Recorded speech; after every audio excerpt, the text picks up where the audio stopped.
On retrouve François Soudan, directeur de la rédaction de Jeune Afrique. François, vous rentrez donc de Kinshasa en RDC où le débat continue de faire rage autour de la modification de la Constitution. Vous avez rencontré sur place toutes les parties concernées. Alors, quelles sont vos conclusions, François? Alors, d'abord, Linda, une surprise, une assez bonne surprise. Je n'étais pas retourné à Kinshasa depuis un certain temps. Je n'ai pas toujours été très tendre avec la gouvernance de ce pays. La République démocratique du Congo va mieux.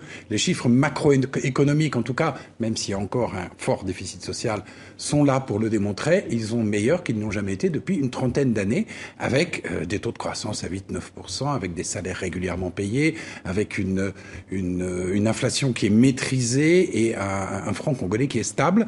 Au niveau de la sécurité, c'est à peu près la même chose.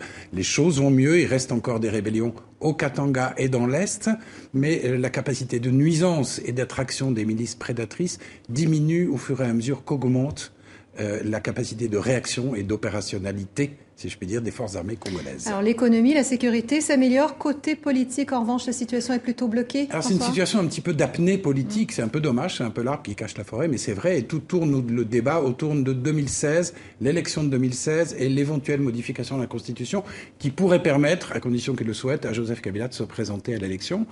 Donc vous avez trois discours autour de cela. Le discours de la majorité présidentielle, ça n'est plus un sujet tabou, ils vous le disent, nous voulons que Kabila reste, il est le garant de la sécurité, de l'intégrité et du développement, quitte à passer par un référendum pour modifier la Constitution ou carrément changer de Constitution et passer à une 4e République. Vous avez un deuxième discours, l'opposition modérée, qui dit on ne veut pas qu'on touche à la Constitution, mais on est prêt à accepter un glissement du calendrier électoral, le temps de constituer des listes électorales propres.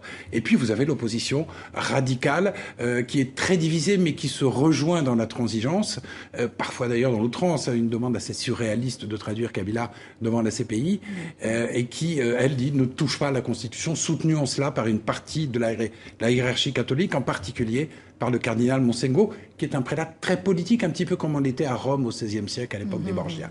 Alors François, au cœur du débat, que dit le président Kabila de tout ça? Le président Kabila, pour l'instant, ne dit rien, ne s'exprimera pas, à mon avis, avant le dernier moment, c'est-à-dire le milieu de l'année 2016. Vous savez, c'est un président jeune qui a 43 ans, mais qui a vite et beaucoup appris, et qui a notamment appris qu'en politique, il valait mieux souvent se taire. C'était l'art du silence qu'il pratique avec une patience tout asiatique, un petit peu comme un joueur de Go. Il ne cherche pas à battre l'adversaire, il cherche plutôt à l'empêcher de bouger. Si vous lui posez la question en ce moment, il vous dira, Kabila, ce qui m'intéresse, c'est le développement, les élections, on verra plus tard.